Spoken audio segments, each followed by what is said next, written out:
నల్గొండ జిల్లా నకరికల్ పట్టణంలో దశల వారీగా అభివృద్ధి చేస్తామని అన్నారు ఎమ్మెల్యే వేముల వీరేశం. పట్టణ మున్సిపాలిటీ పరిధిలోని పలు వార్డుల్లో సీసీ రోడ్లు, డ్రైనేజీ నిర్మాణ పనులకు శంకుస్థాపన చేశారు నకరికల్ ఎమ్మెల్యే వేముల వీరేశం. త్వరలో 100 పడకల హాస్పిటల్ ప్రారంభించి ట్రామా కేర్, డయాలసిస్ సెంటర్లను ఏర్పాటు చేస్తామన్నారు. అలాగే ఇంటిగ్రేటెడ్ స్కూల్ నిర్మాణ పనులను కూడా త్వరలో చేపడతామని అన్నారు ఎమ్మెల్యే. మొత్తంగా ఈ టౌన్కి వచ్చేసి 100 పడకల హాస్పిటల్ని ఇప్పటికే కంప్లీట్ చేసినాం. దానికి సంబంధించినటువంటి ఇన్ఫ్రాస్ట్రక్చర్ రాగానే ముఖ్యమంత్రితో త్వరలో ప్రారంభించబోతున్నాం. దాంట్లో ట్రామా సెంటర్ను కూడా శాంక్షన్ చేయటం అనేటువంటిది ఈ ప్రాంత ప్రజలకు ఒక వరం.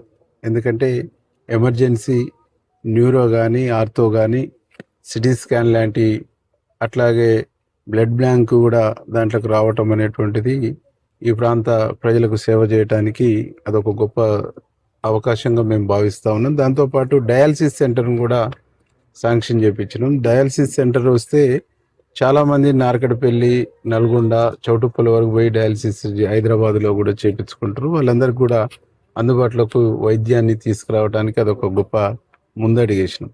దీంతోపాటు MPDO office, MRO office, excise police station, అట్లాగే ఫైర్ స్టేషన్, ఇవన్నిటిని కూడా త్వరలో ఫౌండేషన్ స్టోన్స్ ముఖ్యమంత్రి చేతుల మీదుగా వేయాలనేటువంటి ఒక ఆలోచన చేస్తాం. అంటే డ్రైనేజీలు, సీసీలు, దాంతోపాటుగా అడ్మినిస్ట్రేషన్ సంబంధించినటువంటి ఆఫీసుల బిల్డింగ్లు, ఇవన్నిటిని కూడా దశల వారీగా చేసేటువంటి కార్యక్రమం చేపడతా ఉన్నాం.